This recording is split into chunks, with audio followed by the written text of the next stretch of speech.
Muy bien, hola, ¿qué tal? Bienvenidos a otro episodio de Dinero en Español. Yo soy Miguel Gómez, consejero financiero. Estoy muy contento de tener conmigo a un super invitado, que ya sé que siempre les digo que todos son super invitados, porque es la verdad.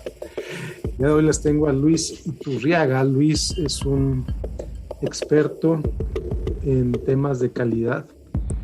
Asesora a empresas a implementar procesos y sistemas de calidad pues, para que hagan mejor las cosas. Aparte, Luis, pues es un conocedor de muchos temas, es un apasionado por la vida, diría yo también. Entonces, pues Luis, bienvenido al podcast. Muchas gracias, Miguel. Muchas gracias por estar aquí y un saludo a toda tu audiencia. Un gusto estar por acá. Luis, el tema que más he visto que más dominas, tú te dedicas a esto, es la calidad. Vamos a empezar por el principio. ¿Qué es la calidad? Fíjate, Miguel, que la calidad es uno de esos temas que dicen que hay tantas definiciones como gente que quiera definirla. Entonces, pues ha sido complicado, ¿no? En ese sentido. Entonces, por ejemplo, hay gente que dice que la calidad es lo bien hecho, ¿sí? Hay gente que dice que la calidad es hacer las cosas bien a la primera, ¿sí? Nosotros en el mundo de la gestión de calidad a nivel empresarial, en relaciones entre una empresa y un proveedor, o entre una empresa y un cliente, lo entendemos como que la calidad es cumplir los requerimientos del cliente. Entonces, te pongo un ejemplo. Vamos a suponer que tú vas a un restaurante y pides una sopa, por decir algo. Vamos a poner una sopa común, una sopa de fideo, ¿sí? Entonces, tú pides una sopa de fideo, te toman el pedido y cuando te traen una sopa de fideo. Entonces, en ese momento, nosotros podemos decir que hubo calidad porque se cumplieron los requerimientos tuyos. Obviamente no son todos tus requerimientos, hay otros, pero ese requerimiento se cumplió. Ahí podemos hablar de calidad. Si te hubieran traído un arroz o si te hubieran traído un espagueti o si te hubieran traído otra cosa, entonces podríamos hablar de que no se cumplió con la calidad. Sin embargo, ese espagueti, por ejemplo, que a ti te trajeron, podría estar muy bien hecho. Y a pesar de que está muy bien hecho, no cumple con lo que tú solicitaste. Entonces ahí podemos decir que la calidad no nada más es hacer las cosas bien. La calidad es hacer las cosas que tienen que hacerse para cumplir los requerimientos del cliente. Y esa sería mi explicación más sencilla de lo que es calidad, ¿no? Ok, muy bien. Entonces, cumplir con lo que se tiene que hacer para cumplir, para satisfacer lo que el cliente está pidiendo. Entonces, aquí viene otra pregunta. Bueno, entonces, ¿dónde viene la innovación? Ok. ¿No? Sí. Entonces, claro, entonces la calidad tiene que ver con cumplir los requerimientos del cliente, ¿no? Ajá. Pero obviamente, ¿cómo cumplo los requerimientos del cliente? Entonces, por ejemplo, un cliente, generalmente, de hecho, lo que un cliente tiene son expectativas y necesidades. Esas expectativas y necesidades un cliente las convierte en requerimientos hacia un proveedor. Y el proveedor va a convertir los requerimientos en especificaciones que puede prestar a través de máquinas o a través de servicios, ¿sí? Entonces, vamos a suponer que, por ejemplo, yo tengo una necesidad y mi necesidad es hacer movimientos de dinero, ¿no? Esa es mi necesidad. La necesidad que yo tengo es tener mi dinero en una institución seria y poder hacer movimientos de dinero. Yo no le estoy diciendo a la empresa cómo. La empresa va a tomar esa necesidad y la va a convertir, ¿sí? En algo, en una especificación. Entonces, a lo mejor mi requerimiento podría ser, mira, pues yo necesito poder sacar mi dinero vía telefónica o con algún dispositivo o en caja. Ese es mi requerimiento. Y entonces la empresa lo va a convertir en un algo que me va a ofertar a mí para cumplir esa necesidad, ese requerimiento. Entonces ahí es donde las empresas pueden innovar en la forma en la que tú prestas el servicio, en la forma, en los productos que tú creas para satisfacer necesidades y requerimientos de los clientes. ¿Sí? Entonces, esa no está peleada, la calidad no está peleada ni con la innovación, ni con la mejora. De hecho, si nosotros, por ejemplo, habláramos a nivel empresarial, una empresa tiene que estar constituida por ciclos de innovación, luego tienes que tener un ciclo de mantenimiento o estandarización, luego viene un ciclo de mejora y eventualmente vas a necesitar otro ciclo de innovación. Entonces, realmente estás buscando, la innovación es como una mejora drástica, es algo que rompe el molde. La mejora continua es una mejora gradual sobre lo que ya existe. Entonces, son combinaciones de ciclos que vas dando, pero todos esos ciclos solo tienen sentido tanto la mejora como la estandarización, como la innovación, solo tienen sentido si están satisfaciendo alguna necesidad, algún algo que la gente desea. Obviamente podemos hablar casos como, por ejemplo, los famosos Walkman, ¿no? Que salieron hace mucho tiempo, que a lo mejor conocieron algunas personas. La gente no sabía que quería traer la música consigo. Lo que sí sabíamos es que la gente quería música y en aquella época creo que fue Sony, innova creando un dispositivo que te permitía llevar la música a todos lados. Ah, bueno, fue una innovación, pero la necesidad de estar con música ya existía. Nada más ellos innovaron la forma de. La necesidad de comunicarnos siempre ha estado. Empresas como, por ejemplo, Apple innovó la forma de comunicarnos a través del teléfono inteligente, pero la necesidad ya estaba, ¿no? Obviamente que hay empresas que le crean necesidades a la gente, ¿no? Y luego se las satisfacen. Esa es otra historia. Muy bien, muy interesante. Entonces, pues son círculos, son ciclos que pues los imagino muy claramente con empresas grandototas, ¿no? Empresas súper establecidas, Apple, Coca-Cola, Pepsi, y Dell, lo que tú quieras, Microsoft, Zoom, inclusive, que estamos hablando por Zoom. Pero ¿cómo se traduce estos ciclos de calidad? Por ejemplo, una empresa familiar o una empresa que, pues, ellos viven en su mundo y ¿cómo le hacen? Fíjate, aquí hay una cosa que es independiente del tamaño de la empresa, y es que el cliente tiene esos requerimientos, esas necesidades, y todos los clientes, sin importar cuál, están buscando tres cosas: que tú le entregues completo, que tú le entregues bien y que tú le entregues a tiempo. Lo que tú hagas, no importa si es un producto, no importa si es un servicio, lo quieres completo, lo quieres a tiempo y lo quieres bien, entendiendo por bien que cumpla ciertas características. Ahora, cualquier empresa tiene que lograr eso. Entonces, si ya entendimos que la calidad es cumplir esos requerimientos, ahora viene la pregunta de cómo cumplo esos requerimientos. Y generalmente en el mundo de la calidad nosotros hablamos de que cumples eso a través de procesos. Los procesos son conjuntos de actividades para generar una salida, ¿no? Entonces, por ejemplo, si yo soy un restaurante, pues la entrada va a ser un pedido y la salida es un platillo. Si yo soy una panadería, pues tengo a lo mejor un pedido de un pastel y la salida es el pastel. Y en medio hay un montón de actividades.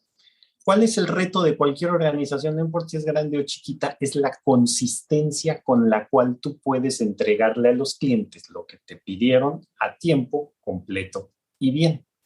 Entonces, cuando nosotros hablamos de un concepto que se llama la gestión de la calidad, son todas aquellas actividades, sistemas, procesos, métodos, controles que me ayudan justamente a lograr que se cumplan esos requerimientos, pero el secreto aquí es de manera consistente, que es lo que a muchas empresas les falla. A veces lo hacen bien, a veces lo hacen mal, a veces te entregan completo, a veces te entregan incompleto, a veces una parte viene bien, otra parte viene mal, no hay consistencia. Entonces, como cualquier empresa, no importa su tamaño, te puedes beneficiar de los conceptos de gestión de calidad a través de trabajar a lograr esa consistencia en tu operación. Me encanta esto que estás diciendo. Imagino que ahí es donde entra tu trabajo como consultor con las empresas. Que alguien viene contigo y ¿qué te pide? Por ejemplo, ¿cuál es la primera pregunta que te hace? Hay muy variados, ¿no? Porque hay sumamente variados, ¿no? Por ejemplo, te voy a poner dos ejemplos. Una empresa formal, establecida, mediana, grande, y una empresa pequeña, familiar. Entonces, una empresa grande, por ejemplo, un día te dice, ¿sabes qué? Mira, estoy teniendo problemas. Yo tengo una producción y el 50% de mi producción sale mal. O sea, si yo hago 100 piezas, 50 salen mal. Si yo hago 10, 5 salen mal. Y además, tengo retrasos del 70%. Lo que dicen por ahí, tenemos un backorder o órdenes atrasadas del 70%. No estoy entregando a ti. Entonces, en ese sentido, la empresa viene y dice, oye, ¿me puedes ayudar a entender por qué no estoy pudiendo generar esa eficiencia y esos resultados que estoy buscando? Entonces, obviamente, ahí viene todo un proceso de recorrer la empresa, hablar con la gente, diagnosticar y encontrar que tienes una serie de fallas sistemáticas en la gestión de tus procesos, y eso obviamente te lleva a estar generando esa situación. En el caso de una pequeña empresa, hablemos, por ejemplo, un restaurante con 2 dueños, empresa pequeñita, tienes todo eso y estás teniendo un problema porque, por ejemplo, en la industria de los alimentos, aquí en mi localidad, luego hay mucha rotación de personal. Entonces, ¿qué es lo que pasa? Tú quieres tener consistencia a la hora de prestar el servicio de los meseros, de la atención al cliente. Y estamos hablando de que es la forma en la que recibes al cliente, la forma en la que le asignas la mesa, la forma en la que le entregas los platillos, por dónde sirves un platillo, por dónde lo retiras. Todo ese tipo de cosas resulta que la empresa no tiene consistencia. Un mesero lo hace de un modo, un mesero lo hace de otro modo, uno lo hace bien, uno lo hace mal. Cuando entras a una empresa como esta, analizas y te das cuenta de que ellos no tienen lo que le llamamos nosotros estándares. Un estándar, entendámoslo en palabras más coloquiales, es una buena práctica. ¿Cuál es la buena práctica para tomar un pedido? ¿Cuál es la buena práctica para servir los platillos? ¿Cuál es la buena práctica para retirarlos? Y resulta que esta empresa no tenía esos estándares definidos. Lo dejan a la buena de la gente y que algún experto le transmita la información a un novato. Entonces, cuando no tienes esos estándares y no los utilizas y no los tienes sistemáticamente implementados, que los puedes mejorar y los puedes innovar, esa es otra historia, entonces vas a padecer esa inconsistencia en la prestación de tus servicios o en la fabricación de los productos. Entonces, cualquier empresa de cualquier tamaño se puede beneficiar de ese tipo de cosas. Y ese sería un ejemplo de algunas cosas sencillas, ¿no? Que podríamos hablar. Muy bien, muy interesante. Entonces, pues es cómo haces las cosas para tener claro, para lograr lo que quieres lograr, ¿no? Y eso aplica a empresas grandes, aplica a empresas familiares, pero también aplica a nivel personal, ¿no? La calidad a nivel personal, ¿cómo la ves tú? ¿Qué es la calidad a nivel personal? Mira, si nos regresamos al tema que hablábamos de que la calidad es satisfacer requerimientos de los clientes, podemos aprovechar un concepto, y voy a empezar con las empresas y me voy a ir a la persona. En las empresas hablamos de la calidad hacia el cliente y, por ejemplo, pues podríamos entender si nosotros fabricamos coches, bueno, es la calidad hacia el comprador de un automóvil, el usuario de un automóvil.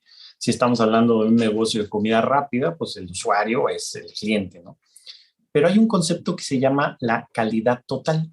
Y la calidad total dice, no nada más tienes que atender al cliente usuario, tienes que atender a tus otros clientes. ¿Qué son otros clientes en una empresa? Por ejemplo, tus accionistas. Ellos también tienen requerimientos y necesidades y quieren que se vean satisfechas en términos de crecimiento, imagen, utilidades, etcétera, etcétera. Pero dice, oye, ¿sabes qué? También tienes a tus empleados. Ellos también son tu cliente.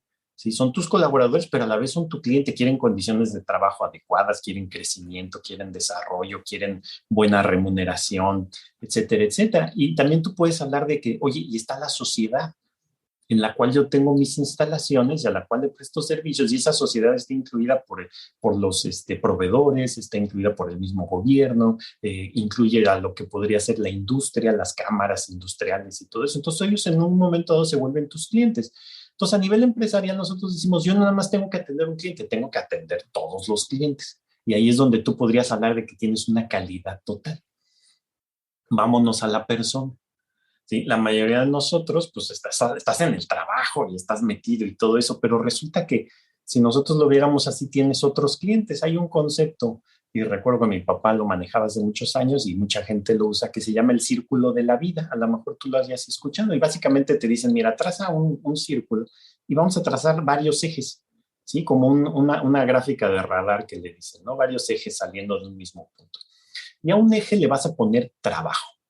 Al otro eje le vas a poner familia, el otro eje es cultura, el otro eje es relaciones sociales, el otro eje podría ser salud, el otro eje y lo que tú quieras poner, ¿no? Dependiendo de cada quien le puedes poner, por ejemplo, la parte espiritual, religiosa, le puedes poner, no sé, la parte de, a lo mejor de ahorros o de desarrollo de habilidades personales, quieres aprender la guitarra o lo que sea. Entonces, si nosotros nos centramos nada más en una de esas dimensiones, te vas a volver muy buena en esas dimensiones, pero vas a fallar en las otras. Se llama la rueda de la vida porque la idea es emular una rueda. Esto es un balance. Y si tú no tienes un balance en esa rueda, entonces tu rueda, si fuera un camino, pues estaría cojeando, no tendrías un andar suave a través de la vida. Entonces, si tú me preguntas a mí de qué se trata la calidad personal, bueno, es acordarte de que, bueno, pues tienes un trabajo, tienes un empleador que tienes que atender. Si tú eres empresario, pues tienes tu empresa y tienes que atenderte a ti y a tus accionistas, pero también tienes a tus colaboradores, pero también tenemos a nuestras familias y en ocasiones eso es algo que descuidamos mucho. ¿Sí? Es un mal generalizado que trabajamos para las empresas, o para, ya sean propias o de otros, y descuidamos a nuestras familias. Y la verdad es que la familia es la esencia de nuestra sociedad. En otros casos hay gente que trabaja al borde de sacrificar su salud, ¿sí? Tanto tu salud mental, emocional, como tu salud física. Entonces, si tú me dijeras, oye, ¿cómo veo yo el concepto de calidad? Pues para mí la calidad es ese balance en el cual buscas satisfacer requerimientos de diferentes. Mi cuerpo tiene necesidades y requerimientos, mi mente tiene necesidades y requerimientos, mi familia tiene necesidades y requerimientos, mis amigos. Entonces, yo puedo ir tratando de lograr ese balance y así es como yo entendería la calidad a nivel personal, es esa búsqueda. Obviamente que en las empresas, en el mundo de la calidad, hablamos de la mejora continua. Entonces yo creo que a nivel vida también se trata de que pues nadie es perfecto, todos hemos fallado en alguna de las dimensiones en algún momento algunas dimensiones no son relevantes, pero el chiste es ir mejorando y aprendiendo y el reto para mí, la calidad a nivel personal, como te digo, es ese balance de todas esas dimensiones y clientes. Perfecto, y aquí estamos trayéndolo como la parte del siguiente nivel de la discusión. Bueno, contrata este empresario que te dice que quiere mejorar la calidad de su empresa. ¿Hasta qué punto te es razonable involucrarte con el empresario y decir, sabes qué, es que tus empleados los obligas a trabajar 12 horas al día? Oye, eso no está bien. O ¿cómo lo haces ver que eso no está bien, por ejemplo? Claro, o sea, eso es un proceso y hay que entender, y yo se los digo, que hay muchos vicios en nuestra, vamos a decirlo así, en nuestro mundo empresarial, hay muchos vicios, ¿no? Y te voy a poner uno que a lo mejor tú y yo vivimos y algunos de nuestra generación vivimos, es los Picapiedra, ¿sí? Entonces, Pedro Picapiedra, cuando llegaba a trabajar, ¿quién le gritaba? El señor Rajuela. Y le gritaba y le decía, y Picapiedra salía corriendo y quería que le dieran las horas para salir y no lo dejaban. Y entonces, nosotros, a través de la cultura, directa o indirectamente, perpetuamos una imagen de un jefe tirano. Si tú ves novelas, si tú ves series, vamos a estar perpetuando la idea de un jefe tirano y un empleado puro, ¿no? Y entonces siempre están en choque, siempre están en choque.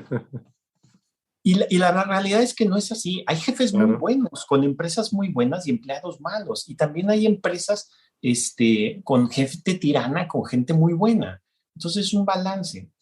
Entonces yo te voy a decir una cosa, o sea, ojalá pudiéramos arreglar eso de raíz. Y hay cosas que no se pueden arreglar porque hay empresarios que vienen de segunda, tercera generación, en los cuales ellos han perpetuado una serie de prácticas que desde el punto de vista económico, desde el punto de vista empresarial, ha dado resultados, y lo pongo entre comillas. La empresa ha crecido, la empresa tiene utilidades, pero lo haces a costa de los proveedores, lo haces a costa del personal, lo haces a costa de la sociedad.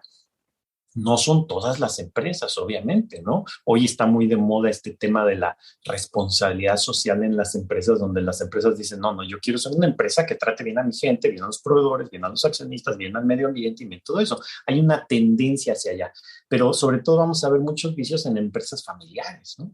¿Por qué? Porque aquí hay un detalle, para ser administrador, para ser empresario no hay carrera. Tú no te tienes que preparar, no te tienes que certificar, simplemente le tienes que echar ganas. Sobre la marcha vas a aprender muchas cosas. Algunas empresas viven durante generaciones. Fíjate, esta empresa que te conté, la primera, de que me hablaron que tenían problemas de calidad y tenían problemas de entrega del 70%, 50%. Es una empresa que tenía 75 años de existencia. No es una empresa nueva. Es una empresa que tiene vicios acarreando, ¿no? Entonces, yo como profesionista independiente, igual que tú como un especialista financiero, pues tú tienes un proceso de filtrado y escoges ciertos clientes. Yo quisiera cambiar al mundo como la Madre Teresa, pero no. Yo ya me di cuenta que no puedo. Entonces, yo tengo que filtrar clientes y yo tengo que filtrar a los clientes que creo que pueden dar el brinco, que están dispuestos a escuchar, que están dispuestos a probar ciertas cosas, a salirse de sus paradigmas, de esto siempre me ha funcionado, para tratar de llegar a una forma de ser mejor, ¿no? Y te digo, no estoy juzgando a los empresarios. Hay empresarios que tienen, o sea, el trabajo de ser empresario es muy complicado, es muy estresante, ¿no? Pero algo que yo he aprendido es que, por ejemplo, el respeto lo traes desde tu casa, ¿no? Y si tú tratas mal a tus empleados es porque así en tu casa es. No es que seas así tan malo, es una cosa que se ha ido perpetuando y esos son deterioros sociales que tenemos en todos los países, ¿no? Entonces, cuando una empresa, te encuentras una empresa que dice, oye, mira, me interesa esto y pasa esto, bueno, entonces empiezas a trabajar con ellos, generas una relación de confianza y le explicas al empresario, le dices, mira, ¿cuál es el problema de que tu gente trabaje 11 horas? Le digo, el problema de que tu gente trabaje 11 horas es que se va a empezar a equivocar. Y hay ejercicios con los que podemos demostrar. Un ejercicio muy común, por ejemplo, le decimos a la gente, ve a una ferretería, compra un clavo, el más chiquito, uno que le decían, no sé si los llegaste a conocer, el clavo de zapatero, que eran unos clavitos súper chiquitos, delgaditos como agujitas, y son cortitos, ¿sí? Dices, cómprate 1 kilo de clavos de carpintero. Entonces te van a dar una bolsa de este tamaño con un montón de clavitos y le decimos, llega a tu casa, sácalo en la mesa y dile a tu familia que cuente. Al primero le dices que los cuente, los va a contar. Y le va a dar un número, ¿sí? 1725. Ahora, ciérralos y dástelos a otro y que los vuelva a contar. Ahora salen 1536, ya tienes 2 problemas. Los pones a volver a contar. ¿Qué pasa? Cuando una persona está haciendo una actividad, se va a cansar, se va a desgastar, se va a aburrir.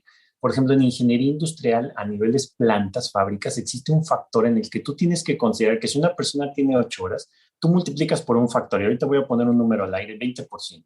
Ese 20% es tiempo para que la gente vaya al baño, coma, se relaje y todo eso, porque si no, su atención no la puede tener siempre puesta en una actividad. Es una deficiencia humana, no es cuestión de ganas, no es, simplemente te atrofias. Ahora, tú imaginas una persona que está contando los esos y además les digo, pero no vas a hacer el ejercicio el lunes en la mañana, no, lo vas a hacer el viernes a las 6 de la tarde, cuando vienen regresando del trabajar, cuando vienen regresando de la escuela, cuando ya están agotados, cuando ya están cansados, los pones a contar los lados. Unos no van a terminar, se van a desesperar y todo eso. ¿A qué nos lleva este ejercicio? La gente se equivoca cuando está cansada. La gente toma malas decisiones cuando está cansada. Entonces, perdón, en ocasiones el trabajo es reflexionar con la gente cómo el cansancio y el abuso físico, mental en la gente va a generar errores y esos errores los estás pagando tú como empresario en retrabajos, en quejas, en reclamaciones, en costos ocultos, porque hay costos que no se trasladan, por así decirlo, a las contabilidades. Entonces, todo ese tipo de cosas tú los estás asumiendo y hay empresarios que se muestran sensibles y dicen, oye, sí puede ser, a ver, vamos a explorar esa parte y empiezan a cambiar poquito a poco. Muchos empresarios viven en sus empresas. Literalmente lo único que hacen es estar en su empresa. Entonces, yo he conocido empresarios que no conciben una realidad diferente porque no han salido a visitar otras empresas. O sus gerentes, a lo mejor el empresario sí, pero sus gerentes nunca salen. Entonces, no conocen que hay otras formas de hacer las cosas. Hay una frase que se dice por ahí, a lo mejor la has escuchado, que dice que no sabemos lo que no sabemos. Entonces, yo no puedo saber lo que nunca he experimentado. Si nunca has visto una empresa de clase mundial, ¿tú no crees que puedes tener una empresa limpia, ordenada, con la gente trabajando? Yo llegué a conocer empresas en el que, no sé si has escuchado el concepto de un almacén abierto. Un almacén abierto es un almacén que no tiene rejas y no tiene almacenista. La gente llega y vamos a suponer que necesitas un plumón, ya se te acabó, llegas, vas a donde están los plumones, pones el plumón en donde dice usados y tomas uno nuevo y anotas en una libretita, me llevo un plumón y te vas. No hay almacenista, eso. Yo conozco empresas donde eso es imposible, los almacenes están bardeados, casi tienen malla de púas, tienen candados, tienen almacenistas, y que para que saques algo es un protocolo de papeles, autorizaciones y todo eso. Hay empresas en México, por ejemplo, donde yo resido, con almacenes abiertos. Eso es una cultura diferente, pero si nunca la has visto, es muy difícil que la percibas, ¿no? Entonces, digo, por ahí va un poquito el trabajo. Claro. Algo que me gustó mucho de todo esto que acabas de decir, que espero que hayan tomado nota, queridos escuchas, es la parte cultural. La parte cultural del país en el que estás, de la empresa en la que trabajas, la cultura empresarial. cómo va influyendo si tienes un almacén abierto o no, si tienes reloj checador en la entrada o no, por ejemplo, si tienes vacaciones ilimitadas o tienes vacaciones súper limitadas, toda esa cultura laboral que pues idealmente empieza con el empresario, ¿no? Con el dueño, con el presidente de la empresa, el heredero de la empresa, etcétera, pero pues luego van costumbres que se van adaptando mientras más personas van teniendo, o de dónde viene la cultura empresarial. Digo, yo creo que la cultura empresarial, digo, viene de cosas muy antiguas, ¿no? Nos tendríamos que ir casi, casi a la revolución industrial y en el caso de México casi, casi nos tenemos que ir a estudiar el tema de los hacendados. Hay un librito por ahí que se llama Psicología del Mexicano en el Trabajo, que explica desde el punto de vista laboral del empresario y de los colaboradores cómo nos comportamos, por ejemplo, en México. Y nosotros tenemos una cultura en México por la conquista sumamente paternalista.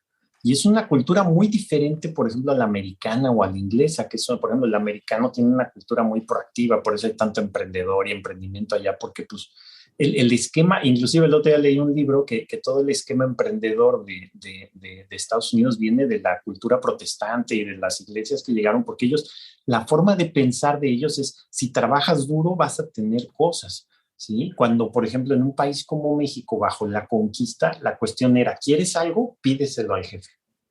Uh-huh.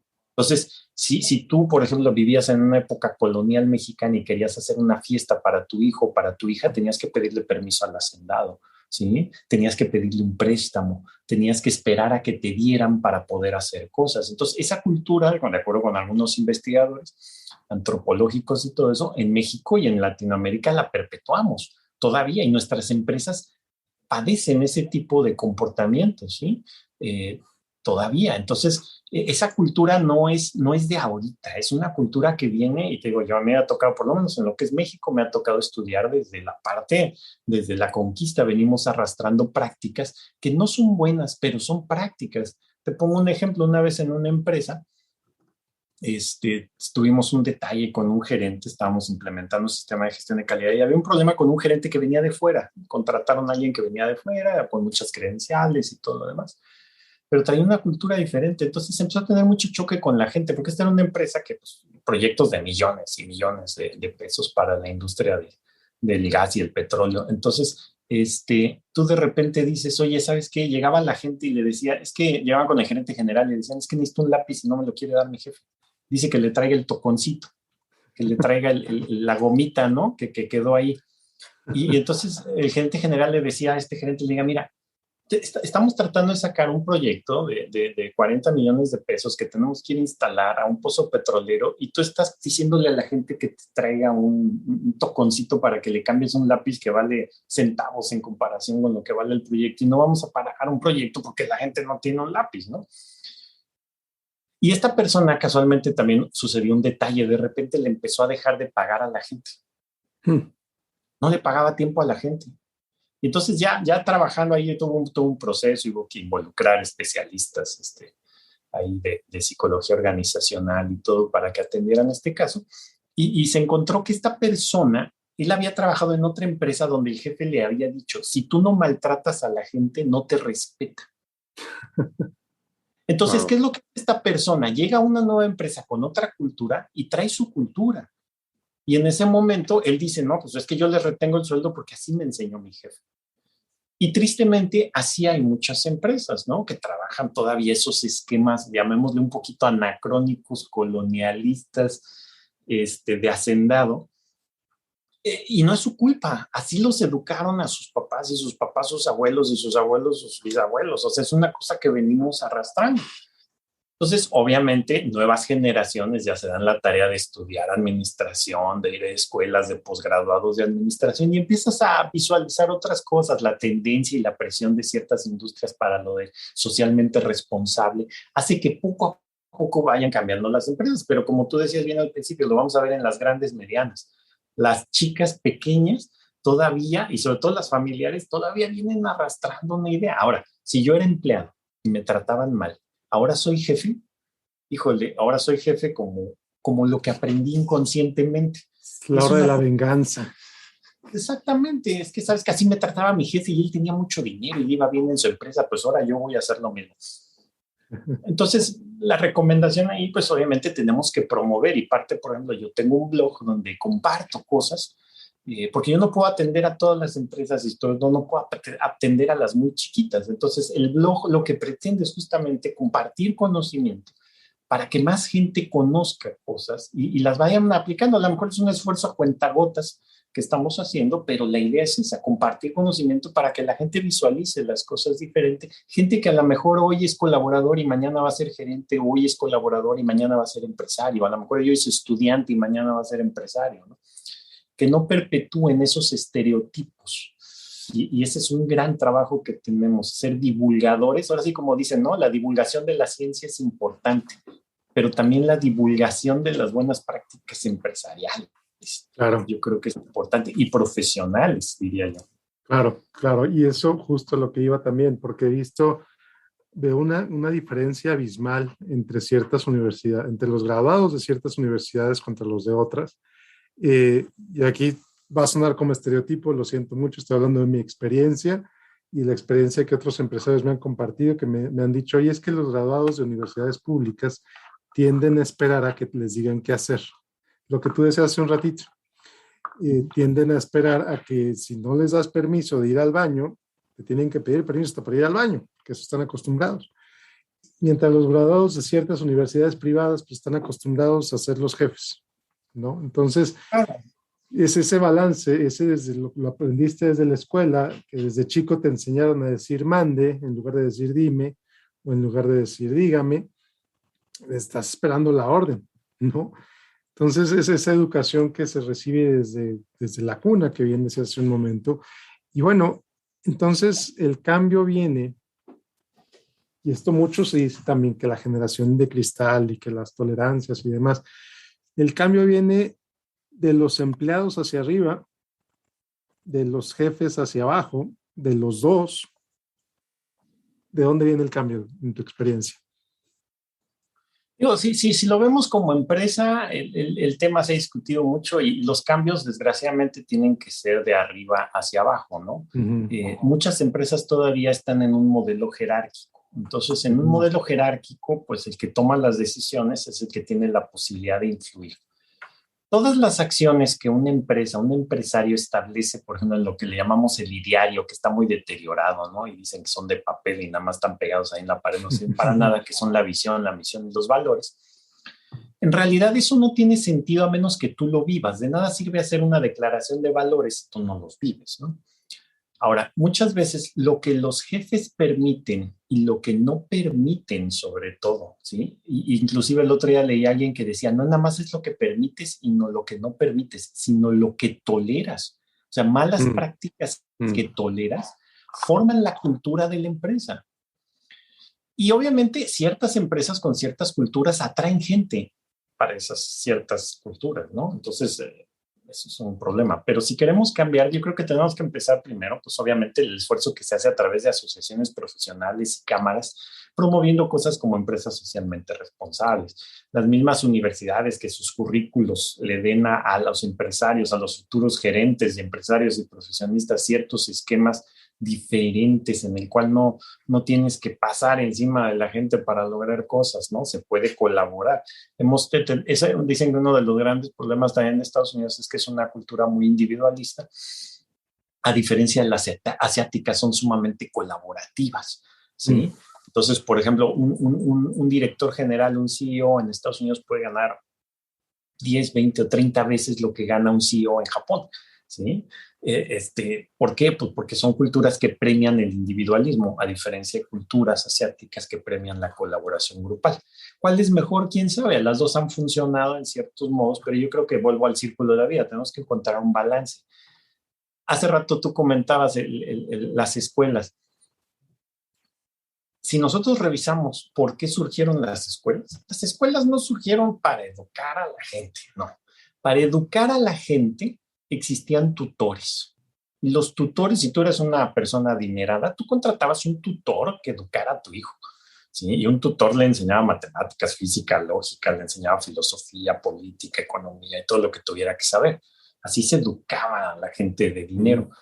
Pero ¿qué pasa cuando viene la revolución industrial? Necesitamos ahora empleados. Todo esto surge y uno de los grandes males que comenta por ahí pues es el famoso Taylorismo, ¿no? O Taylor, que fue uno de los precursores de la administración, en el que dijo, mira, los gerentes son mente y los de abajo son manos, ¿sí? Entonces piensan los de arriba y los de abajo no piensan. Entonces, bajo ese esquema, se crearon las escuelas y hay todo, amigo. El que quiere investigar puede investigar ahí la historia de las escuelas y básicamente fueron un montón de empresarios que dijeron necesitamos formar ¿cómo se llama? Obreros, y los obreros, por ejemplo, mucha gente no sabe, pero en algunas fábricas, pues lo veíamos, por ejemplo, en los Picapiedra, yo vuelvo a esa escena, el Picapiedra, si recuerdas, sonaba la campana, ¿no? Sonaba la campana, y eso qué significaba el cambio de turno, o estaba el programa que me acuerdo que era un perro ovejero y el lobo, ¿no? Oh, y sí. tenían las orejas, igual les tocaba y terminaban, ¿no? Sonaba la campana y terminaban. En muchas fábricas hace mucho tiempo, eso todavía, y no dudo que existan algunas, todavía existe la campana. Ese silbato que significaba el cambio de turno en las fábricas, su equivalente es el timbre en las escuelas, que significa el cambio de clase. Entonces, ¿qué es lo que están haciendo? Están educando a la gente para que trabaje en base a señales sistematizadas. Esto de que te pares, tomes distancia, te paso la lista, todos formados, buenos días maestra, buenos días, y todo eso, está encaminado de que cuando entre el jefe en la planta, todo el mundo, buenos días jefe, todos ordenaditos, cumpliendo sistemáticamente. Las escuelas, si estudiamos la historia, se crearon para formar obreros. ¿Qué es lo que pasa? Que la empresa ha evolucionado tanto que ahora lo que realmente tenemos son más profesionistas que obreros. Y si siguen las tendencias de automatización, la clase obrera va a desaparecer. Nos vamos a quedar nada más con los profesionistas, los ejecutivos, los gerentes y los empresarios. Entonces tiene que ir cambiando porque ya no puedes tratar a esa gente igual. Entonces creo que todo empieza a través, como te digo, de esa difusión de buenas prácticas y que la gente poco a poco, cada generación vaya entendiendo que las cosas son diferentes y que sí se puede hacer diferente. Que no lo hayas vivido es otra historia, pero sí hay casos de éxito de gente que está tratando mejor a su gente. Hay casos, lo has escuchado, el caso de la semana de 4 días, ¿no? Entonces, por ejemplo, en las empresas hay un mal, la gente se queda tarde, no sé si lo has escuchado, le llaman el mal de las horas largas. Sales, trabajas, como dicen en Estados Unidos, de 9 a 5, pero la gente anda saliendo a las 6, 7, 8, 9, 10 de la noche. ¿Por qué? Le llamamos el fenómeno de las horas largas, porque la gente cree que si se queda al final del turno nadie la va a molestar y entonces puede trabajar sola y sacar las cosas. Pero resulta que ella no es la única que se quedan 3 o 4 o 5 y entre todos se están molestando y todo eso. Otra cosa que te va a dar es que si tú tienes 8 horas, sacas el trabajo en 8 horas. Pero si te doy 10, lo haces en 10. Es una cuestión del ser humano. Si le das 11, lo hace en 11. Y si le das 12 horas, lo hace en 12 horas. ¿Para qué me canso si tengo 12 horas? Entonces es una cuestión inconsciente. Entonces, por ejemplo, lo de la semana de 4 horas, cuando las empresas le dicen, tienes 4 días para hacer tu trabajo, la gente se vuelve muy eficiente. Desperdiciamos mucho tiempo, ¿sí? Entonces, todo eso es una parte de la cultura en la que, como tú decías, las escuelas prestan una idea fundamental y ahorita ya hay movimientos de escuelas que están cambiando y diciendo, vamos a crear gente que piense, gente que se salga de la caja, gente que sea, ¿cómo se llama? Que sean líderes, que puedan ser proactivos, que sean innovadores, que sean creativos y todo eso que se platica para que no tengan nada más al empleado que sigue paso 1, paso 2 y que justamente lo que tú dices esté esperando que le digan qué hacer.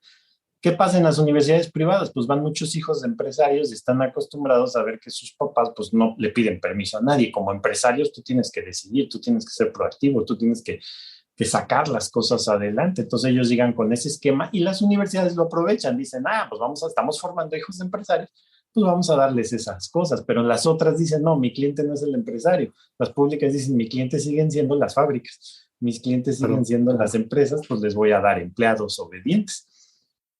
Tenemos que ir cambiando ese esquema, ¿no? Claro, claro. Mucho de lo que hemos hablado en este rato creo que hay un término oficial que le llaman administración del cambio, ¿no? Change management. Y el cambio por sí mismo es muy incómodo, ¿no? Te lleva a hacer cosas que nunca has hecho con la esperanza de que funcionen y con el riesgo de que no. ¿Por dónde empieza el cambio? ¿Son cambios chiquitos los que propones? ¿Son cambios dramáticos los que propones? ¿Cómo es? ¿Qué le recomiendas a la gente? Fíjate, en la teoría del cambio, como bien dices, el problema del cambio es que a la gente, decimos que a la gente no le guste el cambio, pero en realidad no es que a la gente no le guste el cambio. Hay un detalle y está estudiado por antropólogos, y es que nosotros, digamos, nuestro alambrado cerebral desde la época de la estepa africana es para la estabilidad. Ujú. La estabilidad me da seguridad, ¿sí? Si yo escucho un ruido y sé que ese ruido son las plantas y no un tigre que viene caminando entre las hierbas, eso a mí me da tranquilidad. Entonces, cuando las cosas son consistentes, por eso el ser humano es un ser de hábitos. Si nos gustan las cosas iguales, nos gustan las cosas consistentes, no nos gustan que nos muevan las cosas. Ahí en tu escritorio, si ahorita llega alguien y te mueve al día siguiente, tú vas a decir, ¿por qué me movieron si yo ya sé dónde está cada cosa? Nos gusta esa consistencia, nos gusta esa estabilidad. Entonces, cuando nosotros queremos hacer un cambio, estamos hablando de que ya no nada más es una persona, es toda una empresa con una cultura que puede ser de varios años, que está acostumbrada a hacer las cosas. Entonces, cambiar una cultura es como cambiar un hábito, ¿sí? Entonces, por ejemplo, cualquier persona que fume o que tome sabe qué difícil es dejar de fumar y qué difícil es dejar de tomar. O cualquier persona que haya querido empezar una rutina de ejercicio sabe qué difícil es, porque en realidad lo que estamos hablando es cambiar comportamientos, cambiar hábitos. Y muchas veces eso implica también primero cambiar algunas creencias básicas que tienen las empresas. Entonces, lo que nosotros o lo que las empresas están buscando ahorita es crear culturas para el cambio, ¿sí? Hay un caso que a mí me gusta mucho, que es el de la Toyota. La Toyota es una empresa japonesa que se gesta desde hace muchísimos años, antes de la Segunda Guerra Mundial. Pero la Toyota es caso de estudio porque ellos han desarrollado una cultura que va en contra de la naturaleza humana. ¿Cuál es la cultura? Es la cultura del cambio. De hecho, el ícono de la mejora continua podría ser una empresa como Toyota. ¿Por qué? Porque a lo mejor yo le pregunto a las empresas, oye, ¿cuántas mejoras han hecho en tu empresa en los últimos 6, 8, 10, 12 meses? Y generalmente me dicen, no, pues dos, una, no, nunca falta, No no, pues sé. nosotros hicimos 10, 12. Perfecto, y les pongo una cita, ¿no? De un directivo de Toyota que dice, nosotros recibimos 4.5 millones de sugerencias de mejoras de nuestra gente. Dice, e implementamos más del 90% de ellas. Wow. Entonces, ¿qué es lo que pasa? Que tú dices, ellos tienen una cultura diferente, pero si tú estudias un poquito a la gente, vas a dar cuenta que a la gente lo que le da miedo es la incertidumbre, el no saber. Entonces, a todos nos da miedo que no sabemos qué va a pasar, por eso la gente, inclusive políticos de alto renombre, acuden a las adivinos y acuden a todo ese tipo de cosas. Hay casos documentados, creo que entre ellos Churchill era uno de ellos que acudían a adivinos y todo ese tipo de cosas. ¿Por qué? Pues que quieres saber qué hay adelante, no sabes qué hay adelante. Entonces, ¿qué han hecho estas empresas? Estas empresas han dicho, no, mira, tenemos que crear una cultura en la cual la gente tenga un método, tenga un esquema de pensamiento que le permita afrontar la incertidumbre. Yo les cuento que no sé si tú alguna vez hayas tomado un curso de navegación terrestre con brújula y mapa en una zona natural donde no hay nada. Entonces, una vez me metí yo a una de esas cosas y es muy interesante porque te dicen, mira, aquí está tu mapa. Tú sabes que vas a empezar aquí, luego vas a usar la brújula para ir avanzando y el mapa dicen que es por aquí y por allá puedes pasar. Pero te dicen una cosa muy importante. Hay una frase en inglés que dicen los americanos que dicen, the map is not the territory. Esto quiere decir, el mapa no es el territorio. Cuando ya estás ahí, te vas a dar cuenta de que el mapa no decía que hay un tronco caído, ¿no? Y que no puedes pasar por ahí o que se deslavó la montaña. Eso no te lo va a decir el mapa. Entonces, lo que tú haces en navegación terrestre es que estableces un rumbo, avanzas, tanteas el terreno y dices, híjole, por aquí no vamos a poder pasar, entonces ajustas el rumbo. Avanzas tantito y vuelves a tratar de enfocarte a donde vas y avanzas y avanzas y avanzas. Entonces, es una mentalidad de pequeños avances incrementales ajustando el rumbo continuamente. Y eso te da tranquilidad. Lo mismo pasa con un velero. Un velero quiere ir a un lado, pero te va jalando la corriente, entonces ajustan, te va jalando por el otro lado, ajustas y ajustas y ajustas. Lo que pasa es que la mayoría de nosotros ya ni hacen navegación terrestre, ni hacen navegación marina, entonces, y ya hemos perdido lo que significa avanzar a ciegas. Yo una vez, por ejemplo, aquí luego tenemos una época en donde yo vivo, donde hay neblina, y yo les digo, ¿cómo avanzas en la neblina? Pues agarras un palito, picas el terreno y ves si está firme y das 2 pasos. Luego, ¿qué haces? Pues le vuelves a picar y vuelves a avanzar, le vuelves a picar y vuelves a avanzar. Ese tipo de pensamiento es lo que ha hecho Toyota, ha creado modelos en los cuales le dice a la gente, a ver, estás aquí, necesitamos ir acá, pero no podemos llegar acá de golpe, nos vamos a ir de a poquito. Entonces, ¿qué podemos hacer? Bueno, ¿qué te parece si avanzamos hasta aquí? Ok, queremos llegar aquí, ¿qué hacemos? Pues vamos a hacer esto. Entonces, lo que dicen ellos, bueno, estás aquí, vamos a hacer esto, y entonces ellos regresan y dicen, a ver, queríamos llegar aquí, hicimos esto y estamos aquí en medio. ¿Qué aprendimos? Oye, ¿lo que hicimos nos sirvió o no nos sirvió para avanzar a donde vamos? ¿Funcionó o no funcionó? ¿Nos seguimos por ahí o ajustamos el rumbo? Y vuelven a plantear acciones. Entonces ellos avanzan tantito, plantean, revisan qué aprendimos, avanzamos, no avanzamos, vuelven a plantear acciones y vuelven a plantear acciones y vuelven a plantear acciones. Y entonces en realidad el camino se ve así, ¿no? Pero están haciendo tantas iteraciones que van avanzando consistentemente hacia un método, hacia una ruta. Y entonces lo que han creado es una cultura en la que la gente se siente a gusto con el cambio, que no es natural. Pero el gusto viene de que yo no conozco y ellos te lo dicen, aquí hay incertidumbre. Te lo ponen así como una neblina, ¿no? No sabes qué hay adelante. Entonces, ¿qué haces? Pues como la persona con el palito, le picas, avanzas, le picas, avanzas, le picas, avanzas. Y entonces esos esquemas iterativos de avanzando, revisando el aprendizaje y ajustando el rumbo son los que le permiten a la gente. Y si te pones a pensar así, así funciona el método científico. El método científico dice, vamos a hacer esto, avanzamos 2, 3, revisamos, vamos bien, vamos mal, nos regresamos otra vez y así nos vamos. Y así es como se ha dado el progreso humano. Pero a nivel persona todavía tenemos el alambre que dice, ¿sí? Necesitas estabilidad, no le muevas. Si funciona, no le muevas.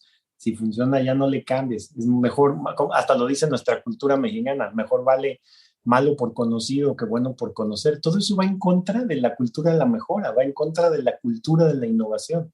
¿Sí? Es quédate como estás, no le muevas. Decimos nosotros en México, ya funciona, no le muevas. ¿Sí? Cuando a lo mejor en unas culturas estas que te estoy diciendo, lo que dicen, oye, ya funciona mejor, ¿y cómo lo hacemos que funcione mejor? ¿Sí? Dicen que, por ejemplo, en la Toyota hay algunos gerentes que bajan a piso y dicen, a ver, ¿las cosas están funcionando bien? Sí. Ok, ¿cuánto tenemos? Ellos trabajan inventarios en proceso muy chiquito, entonces vamos a suponer que tienen 10 piezas de inventario en el proceso. ¿Cómo vamos? Estamos trabajando muy bien con 10 piezas. Entonces lo que hacen es dicen, bueno, vamos a quitar 2 horas, trabajen con 8. Y le meten ruido para que la gente mejore. Y entonces ahora aprenden a trabajar con 8 y luego les quitan otra cosa para que aprendan a trabajar mejor, mejor, mejor, mejor. Entonces, hoy hay un movimiento que dice, vamos a enseñarle ese pensamiento que le llaman pensamiento científico, pensamiento crítico, pero vamos a enseñarlo desde las primarias.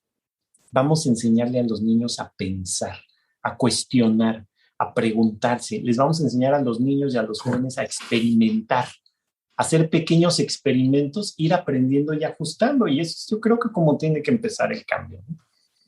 Fantástico. Fantástico. Me encanta toda esta plática, todo lo que nos has compartido.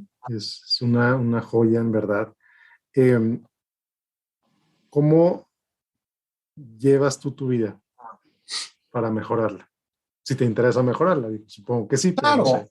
Yo creo que sí, ¿no? Yo creo que todos tenemos que mejorar en algún momento. Y fíjate que una cosa esencial para mejorar es que aprendamos a aprender, ¿sí? ¿Y qué significa aprender? Aprendizaje es cambio. Entonces, cuando tú aprendes a aprender, no le tienes miedo al cambio porque sabes que con un poco de esfuerzo, con un poquito de conocimiento, puedes experimentar cosas nuevas.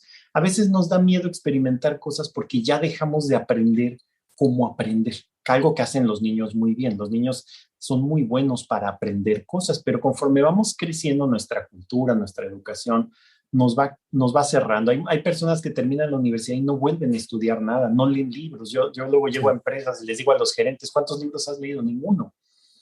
Entonces, en el momento que tú dejas de aprender, ya no vas a poder cambiar y no vas a poder mejorar. Yo en lo personal, bueno, ha sido un proceso de descubrimiento, de ir queriendo primero, pues, ser mejor. Y eso parte de aceptar de primero que no somos perfectos, ¿sí? La mejora va en contra del perfeccionismo. No es lo mismo ser perfecto que estar mejorando continuamente. Entonces, a mí, por ejemplo, yo obviamente me dedico a la consultoría, también hago trabajos de entrenamiento y capacitación. Justamente hace 1 o 2 semanas daba un curso para formar instructores en una empresa. Les decía, ¿qué fue lo último que aprendieron? ¿Qué fue lo último que aprendieron a hacer? Y nadie contesta. Les digo, ¿se fijan cómo ustedes ya dejaron de aprender y sin embargo quieren que la gente aprenda rápido a usar el nuevo sistema, que aprendan a usar el nuevo método, que aprendan a usar la nueva máquina y sin embargo ustedes ya no saben aprender? Entonces, yo les cuento una historia que hace bastantes años yo me hice una tarea de cada año aprender algo nuevo. Entonces, les cuento que, por ejemplo, a nivel personal, un año dije, quiero aprender a ver las estrellas. Y empecé y acabé contactando un astrónomo y me orientó y compré una carta de estrellas y anotaba yo en una libreta y me salía a ver las estrellas y aprendí a hacer eso. Otro año dije, quiero aprender fotografía.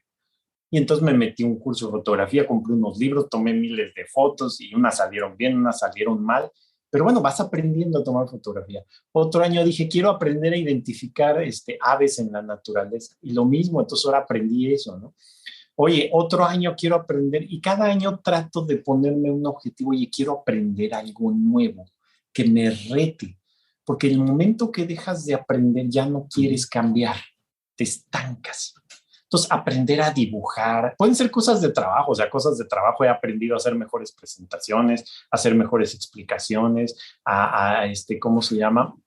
He aprendido diferentes cosas, a mejores análisis, mejores auditorías, son cosas que me estoy preparando, pero por otro lado, en mi lado personal, pues es aprender ¿cómo se llama? Como te digo, las estrellas, las aves, la fotografía. Y por ejemplo, ahorita estoy en una etapa en donde estoy aprendiendo a comer. No sabemos comer, me hago un check-up anual y me sale que tengo los triglicéridos hasta arriba. Digo, bueno, pues, ¿qué hago, doctora? Y me dice, pues tienes que hacer esto, y una nutrióloga y ejercicio. Y estoy en ese proceso y le digo a mi esposa, es que es increíble que no sabemos comer, pero estoy leyendo sobre alimentación, estoy leyendo sobre comida, estoy leyendo sobre otras cosas. Y dices, oye, quiero aprender para mejorar. Un detalle personal, por ejemplo, alguien de mi familia padece esto que es el Alzheimer, ¿no? Que es una enfermedad muy complicada. Y más allá de que pues no podemos hacer ya nada por esa persona, nosotros, yo me compré unos libros sobre Alzheimer y estoy estudiando cómo funciona el cerebro porque quiero entender qué pudimos haber hecho y sobre todo qué puedo hacer yo por mí. Y ya no, por ejemplo, es sorprendente leer y enterarte que el Alzheimer empieza 30 años o 20 años antes de que se manifiesta. Entonces, si a ti te va a dar Alzheimer a los 60, lo empezaste a desarrollar a los 30 o a los 40. Perdiste 30 años para prevenirlo y podías haberlo prevenido y a lo mejor llevártela sin Alzheimer el resto de tu vida o llevártelo hasta los 70, 80 más años, ¿no? Entonces, no sabemos esas cosas, no sabemos alimentarnos, no sabemos ejercitarnos, no sabemos, ¿cómo se llama? Cuidar nuestra salud, nuestra alimentación. Entonces, son cosas que yo trato de aprender para mantenerme y cosas, ¿no? Por ejemplo, yo te escucho a ti y luego cosas de esas, no sé dónde dejé mi libro. Traía un libro, pero estoy leyendo un libro de lectura de estados financieros. Yo no tengo que revisar estados financieros, pero en ocasiones los clientes sale el tema, ¿no? Entonces yo tengo que medio saberle y sé lo esencial, pero por ejemplo el otro día platicando con mi esposa, leyéndote a ti y a otras personas, escuchándote, bueno, te nace el gusanito, oye, quiero invertir a lo mejor algunas cosas. Y me acuerdo que encontré por ahí un libro que viene una cita de Warren Buffett y dice, usted no debe de invertir si no sabe leer un estado financiero. O sea, no compre acciones de una empresa si usted no sabe leer un estado financiero. No sé si voy a comprar acciones individuales o voy a comprar fondos. Eso será otra cosa cuando lo decidamos. Pero me nace el gusanito y digo, a ver, quiero leer sobre ese tema. Quiero entenderlo. No me voy a volver experto, pero quiero saber lo suficiente porque si algún día tengo que, por ejemplo, contratar a un Miguel Gómez o contratar a un banquero o contratar a una empresa que hace venta de todo eso, pues entender qué estoy haciendo. Claro. Es una actitud el querer aprender y yo me iría por ese lado. Para mí, la calidad y la mejora en mi vida va a través de querer aprender continuamente. Fantástico. Fantástico. Entonces, con esto cerramos el ciclo. Si lo notaron, escuchas, es como empezamos a nivel personal, nos fuimos a nivel empresarial y regresamos a nivel personal, porque pues a final de cuentas las empresas están hechas de personas quien me está escuchando son personas, no son empresas, son personas que posiblemente trabajan para empresas o son líderes de empresas o son dueños de empresas, etcétera. Entonces, Luis, ¿con qué te gustaría cerrar esta plática? Pues mira, hoy nosotros en el mundo de la calidad tenemos un dilema, ¿no? Y es que las empresas, por ejemplo, a nivel empresarial, la calidad se le ve como un área. Dicen, está el área de control de calidad, ¿no? Pero en realidad es eso, es un área de control de calidad, pero no es un área de calidad. Y nosotros decimos que la calidad no es un área, la calidad es un enfoque, la calidad es una forma de vida, si lo queremos poner ya muy, muy elevado. Es hacer las cosas bien que tienen que hacerse hacia la familia, las cosas que tienen que hacerse bien hacia el negocio, hacia los colaboradores, hacia todos lados, hacia la sociedad, etcétera, etcétera. Hacia uno mismo.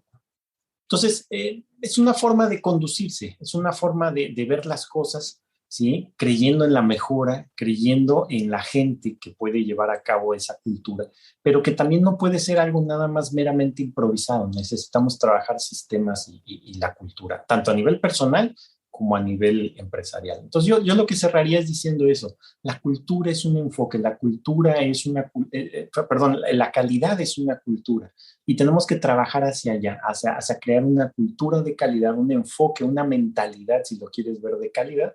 Y esa es la invitación. No nos quedemos con el control de calidad, que es agarrar un instrumento de medición y checar una naranja a ver si tiene el tamaño y el color o el peso adecuado. No, se trata de decir, quiero hacer las cosas bien, que tienen que hacerse para satisfacer a todos los que se ven afectados por las actividades que yo hago día a día. Y esa es mi mentalidad, ¿sí? Y yo creo que ese es lo que andamos promoviendo y lo que yo ando promoviendo es ese enfoque de calidad que nosotros hoy a nivel de organizaciones profesionales decimos la calidad ya no es ese concepto de calidad tradicional, es el enfoque hacia la excelencia organizacional. Y creo que a nivel personal, pues podemos hablar de eso, o sea, el enfoque de la calidad es la excelencia personal. Y con eso podemos cerrar por él. Fantástico, excelente, excelente Luis. Y creo que algo que he aprendido de ti y de varios otros con los que he hablado es que todo empieza por creértela, ¿no? Porque si tú crees que puedes mejorar, vas a hacer lo necesario para mejorar. Si tú crees que ya no, hay un dicho mexicano que me cae muy mal, es algo así como el perro viejo no aprende trucos nuevos, una cosa así. Claro que puede aprender trucos nuevos, primero porque no eres un perro y segundo porque es una persona. Una persona que si tú crees que puedes aprender, lo vas a hacer y empieza por ahí. Luis, qué gusto platicar contigo. Como siempre en las notas del episodio va a haber todos los días para contactar a Luis, para leer a su blog, etcétera, para seguirlo en Twitter. Luis, te agradezco mucho esta plática. Muchísimas gracias, Miguel. Un gusto platicar contigo y coincidir en muchos puntos y sobre todo, pues, que nos des la oportunidad y me des, en este caso a mí, la oportunidad de compartir este concepto con toda tu audiencia. Muchas gracias y que sigan los éxitos con tu podcast que sigue viento en popa. Gracias, Luis. Hacia adelante, como siempre. Gracias.